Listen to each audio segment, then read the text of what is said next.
नमस्कार. भारतीय जनता पक्षाचे आमचे जिल्हाध्यक्ष सन्माननीय प्रभाकर सावंतजी, महिला मोर्चाचे अध्यक्ष सौ कोरगावकर मॅडम, मंचावर उपस्थित असलेले लखनराजे भोसलेजी, आमचे मनोज रावराणेजी, आमचे समीर नलावडे, आमचे मिलिंद मिस्त्री, उपस्थित असलेले आमच्या भारतीय जनता पक्षाचे सर्वच प्रमुख मान्यवर, उपस्थित असलेले सर्वच पत्रकार मित्र, जसा आमच्या जिल्हाध्यक्ष प्रभाकर सावंतजींनी उल्लेख केला की आजची ही पत्रकार परिषद देशाचे यशस्वी पंतप्रधान आदरणीय मोदी साहेबांच्या 11 वर्षाच्या पूर्ण कारकिर्दीवर एकत्रित प्रकाश टाकण्यासाठी आणि भारत देश म्हणून आपण कसे बदलत चाललेलो आहोत, महासत्तेच्या दिशेने कशी आपली वाटचाल सुरू आहे, या सगळ्या गोष्टीवर प्रकाश टाकण्यासाठी आजची पत्रकार परिषद आहे. मोदी साहेबांचे 11 वर्ष हे विकसित भारत, आत्मनिर्भर भारत आणि संकल्प ते सिद्धी या मंत्रांनी हा कालखंड ओळखला जाणार आहे. आपण सर्व पत्रकार मित्रांना 2014 अगोदरचा आपला भारत देश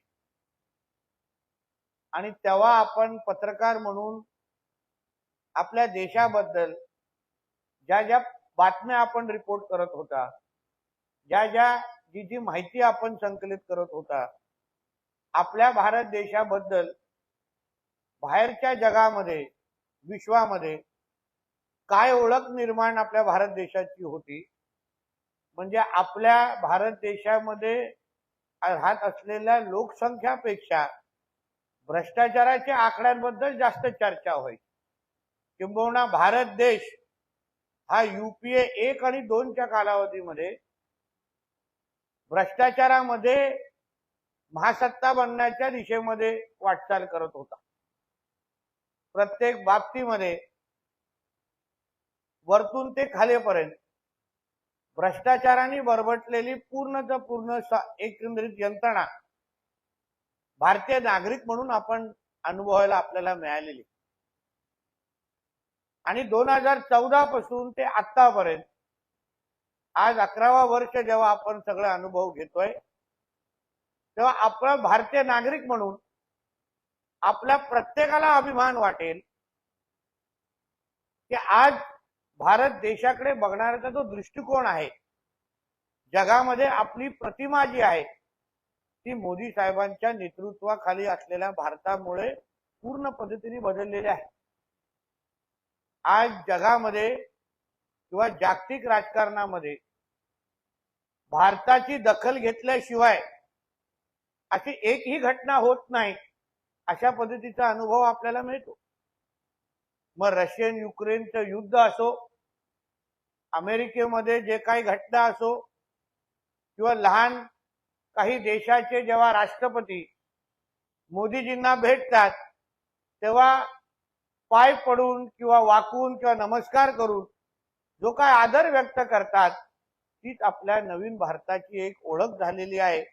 आणि ह्याचं सगळं श्रेय सन्मान्य मोदी साहेबांच्या नेतृत्वाखाली आहे. शेवटी नेतृत्वामुळेच आपल्या भारताची, आपल्या देशाची एक प्रतिमा तयार होत चाललेली आहे.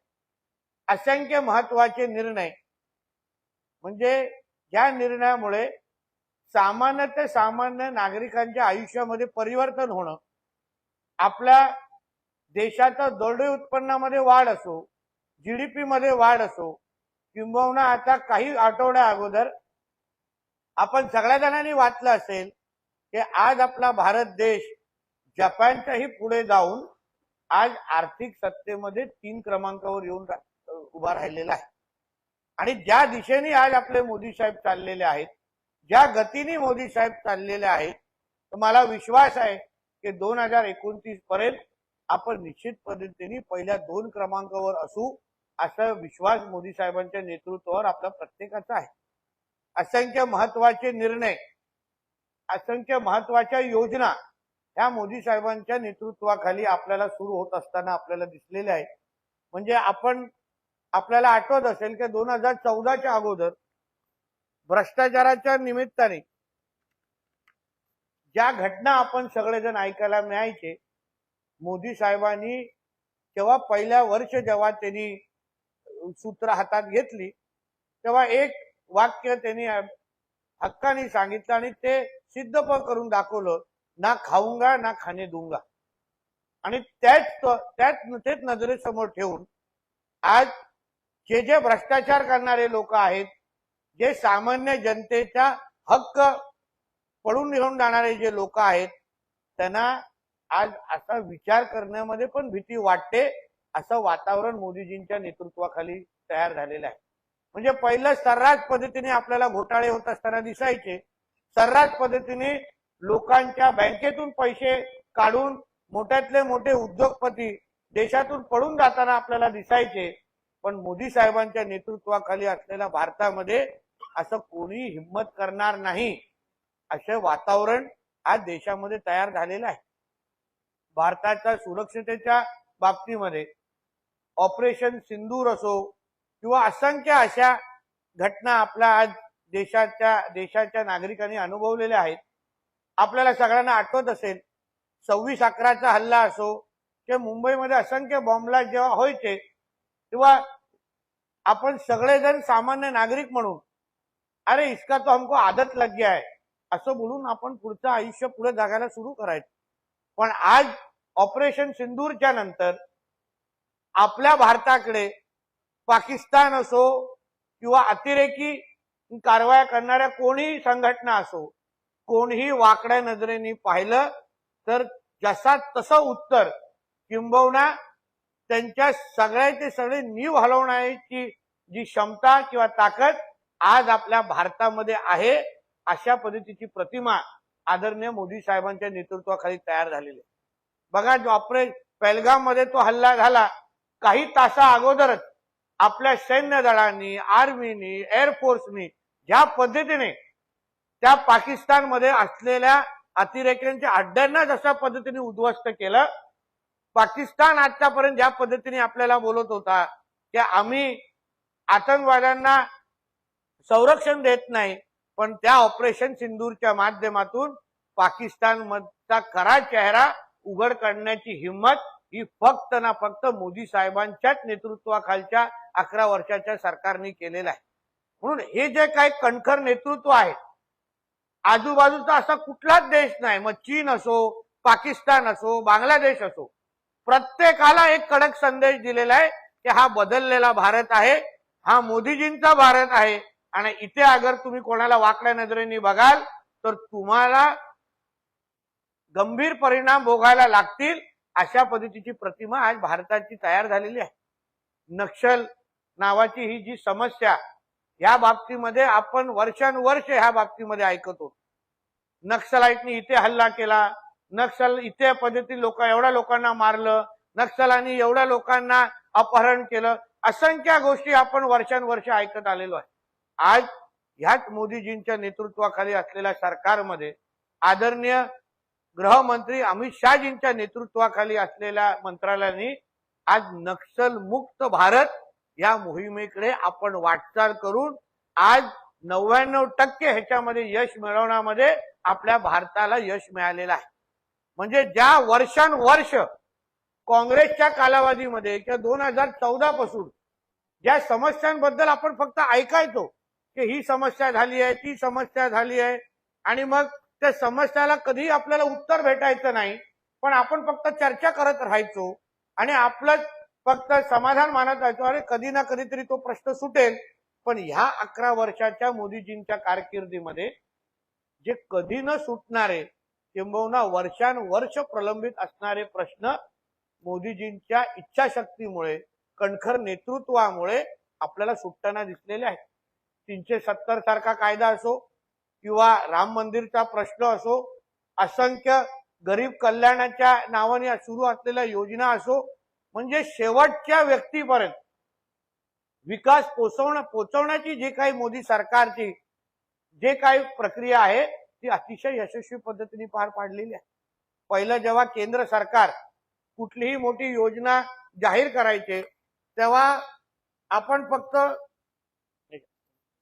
कुठलीही मोठी योजना जाहीर करायचे तेव्हा आपण फक्त योजनाचे पैसे कधी येणार किंवा योजनाचे पैसे ह्या पक्षांनी खाल्ले त्या मंत्र्यांनी खाल्ले असं फक्त आपण ऐकत बसायचं.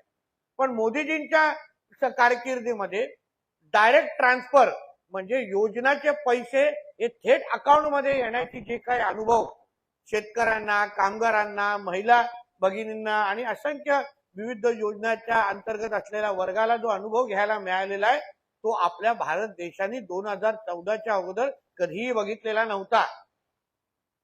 असंख्य महत्वाच्या योजना माता भगिनींसाठी, शेतकऱ्यांसाठी. आज आपल्या देशातला शेतकरी सक्षम झाला पाहिजे, आर्थिक समृद्ध झाला पाहिजे, यासाठी महत्वाच्या योजना आज मोदीजींच्या सरकारच्या अंतर्गत आज सुरू आहे आणि ते यशस्वी पद्धतीने पार पडत आहे.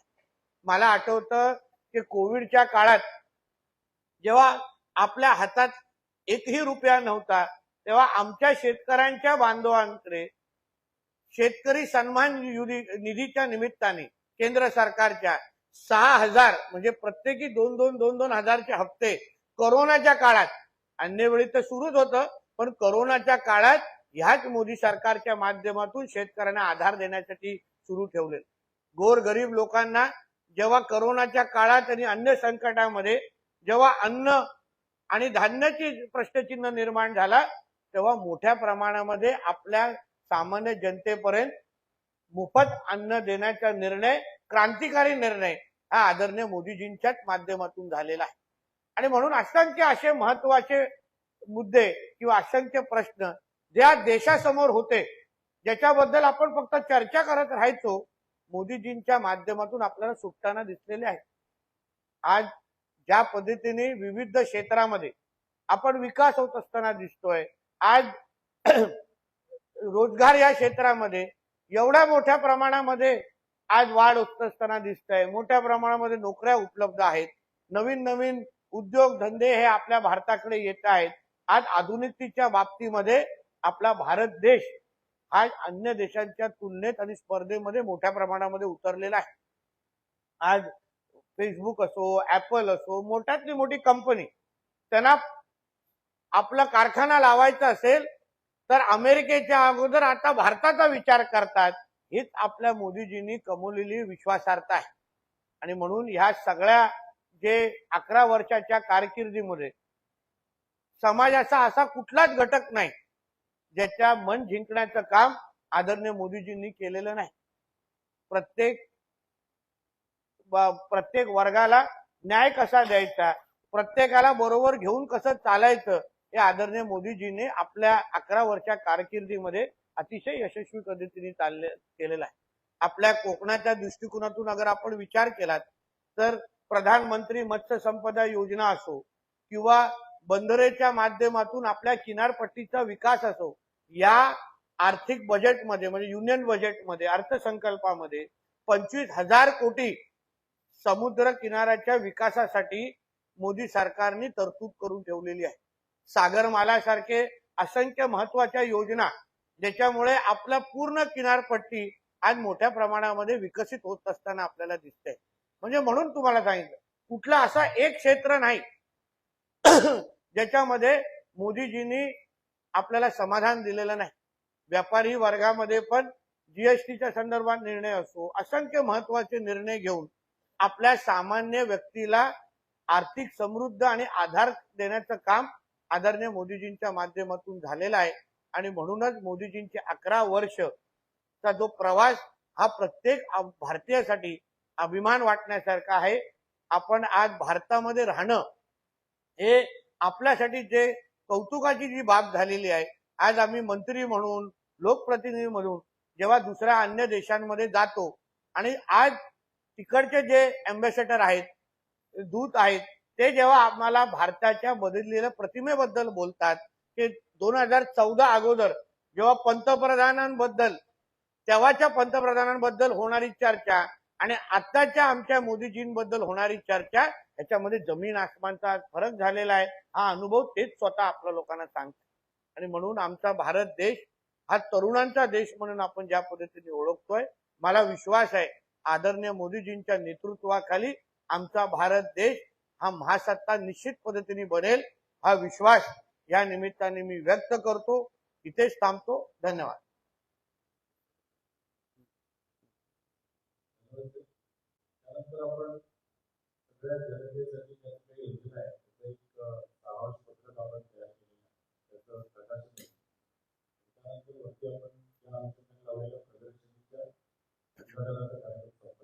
याच्याबद्दल काही प्रश्न असतील तर विचारू शकता। नाही मोदीजींच्या 11 वर्षामध्ये पत्रकारांवर अन्याय नको म्हणून।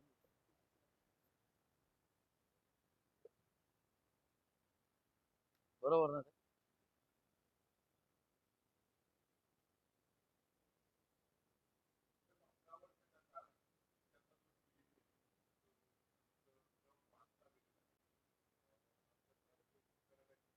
बघा, ह्याच्या मागे आर्थिक नियोजन आणि आर्थिक दूरदृष्टीचा परिणाम आहे। आपल्या देशाला महासत्ता किंवा आर्थिक महासत्ता बनवण्यासाठी कुठल्या कुठल्या क्षेत्राला प्रोत्साहन द्यायची गरज आहे, ज्याच्यामुळे रोजगार वाढेल, आपल्या देशामध्ये गुंतवणूक वाढेल, हे मोदीजींच्या नेतृत्वाखाली अतिशय योग्य पद्धतीने झाल्यामुळेच आपल्याला आज महासत्तेच्या दिशेने आपला देश जात असताना दिसतोय। आज आपल्या भारत देशावर बद्दल जी विश्वासार्हता आहे, आज चीननी गमावलेली विश्वासार्हता, पाकिस्तान जे स्वतः उद्ध्वस्त होण्याच्या मार्गावर आहे आणि त्या तुलनेने आपला भारत देश आज ज्या अर्थी जपानच्या पण पुढे निघून गेलेला आहे। जपान हा आधुनिकतेच्या बाबतीमध्ये फार पुढे असलेला देश होता, पण त्याच्यापेक्षाही एक पाऊल आज ज्या अर्थी भारत देश गेलेला आहे, याचं सगळं श्रेय आदरणीय मोदीजींना जातं।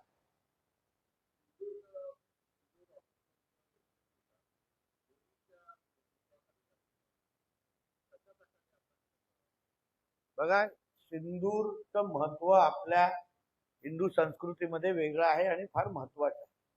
जेव्हा आमच्या माता भगिनी ज्या काश्मीरच्या त्या घटनेमध्ये आपल्या भावना व्यक्त करत होत्या, तेव्हा त्यांनी विश्वास व्यक्त केला कि हमारे भाई मोदी जी इसके बारे में हमको जरूर न्याय देंगे। आणि मोदीजींनी खऱ्या अर्थाने कुटुंब प्रमुख म्हणून, ते आपल्या देशाचे कुटुंब प्रमुख आहेत आणि कुटुंब प्रमुख म्हणून त्यांनी त्यांच्या भावना ओळखल्या आणि त्याच पद्धतीचं चोख उत्तर आतंकवाद्यांना दिलेलं आहे। पाकिस्तानचा खरा चेहरा दाखवलेला आहे कि तुम्ही आतंकवाद्यांना अगर श्रेय देत असाल तर हम तुम्हारे घर के अंदर घुस के तुम आतंकवादियों को खत्म करेंगे। हा कडक संदेश हा मोदीजीने ऑपरेशन सिंदूरच्या माध्यमातून दिलेला आहे।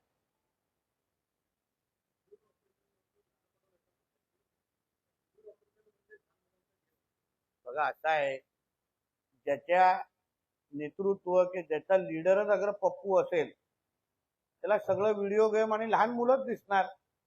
कारण का राहुल गांधीचं फक्त शरीर वाढलेलं आहे, बौद्धिक पात्रता वाढलेली नाही आणि त्याच्या नेतृत्वात खाली काम करणारे नाना पटोले हे पप्पूचे पक्षाचे नेते असल्यामुळे त्यांना पूर्ण जगच लहान दिसत असेल, म्हणून हे त्यांची चूक नाही, याला जबाबदार राहुल गांधी सारखा पप्पू आहे।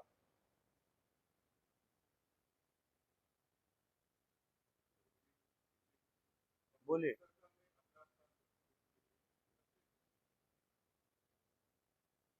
मोदी जी ने 11 वर्ष, मोदी जी के 11 साल, जो उसके बारे में आज हम लोग जो ये पत्रकार परिषद हम लोग ने दिए हैं, मोदी जी के 11 साल ये हमारे भारत देश को विकसित भारत देश की जो पहचान उन्होंने दिलाई है, उसके लिए बहुत महत्वपूर्ण रहे हैं।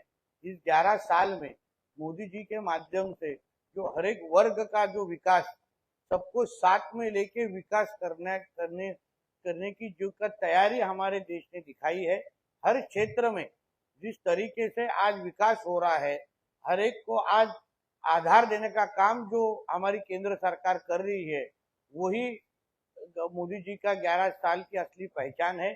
इसी तरीके से आज जैसे 11 साल में मोदी जी हमारे भारत देश को पूरे विश्व में फाइनेंशियल यादी में चौथे क्रमांक पर लेके गए हैं, उसी तरीके से आगे का उनके प्रवास के जाते हुए हमारा भारत देश ये महासत्ता जरूर होगा, ऐसा विश्वास मैं इस वक्त व्यक्त करता हूं।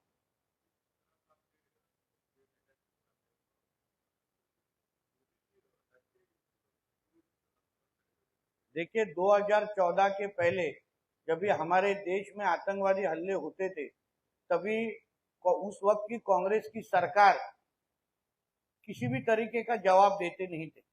हमको ये कहा जाता था कि इसकी आदत डाल दो, मगर 2014 के बाद मोदी जी के लीडरशिप में जो भारत देश है, उन्होंने जब भी हमारे इधर आतंकवाद हमला हुआ है उसका करारा जवाब दिया है।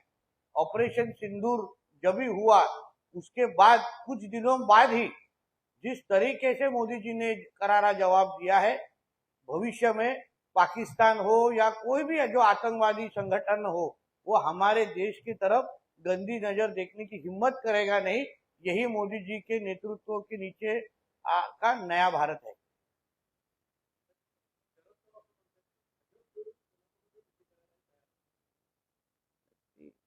असं आहे ना की पवार साहेब काय म्हणतात काय नाही म्हणतात, आता त्या गोष्टीवर चर्चा करणं हे योग्य नाही, कारण का पवार साहेबांचे मित्र हे सगळ्याच पक्षामध्ये आहेत, म्हणून कोणी कधी कोणाबरोबर युती करावी ही शेवटी पवार साहेबांचा तो निर्णय आहे। आणि अजितदादांनी जो योग्य निर्णय आमच्यावर येण्याचा ठेवलेलाच आहे, घेतलेलाच आहे, म्हणून एक पवार आमच्या बरोबर असल्यामुळे दुसऱ्या मोठ्या पवारांची आम्हाला चिंता नाही।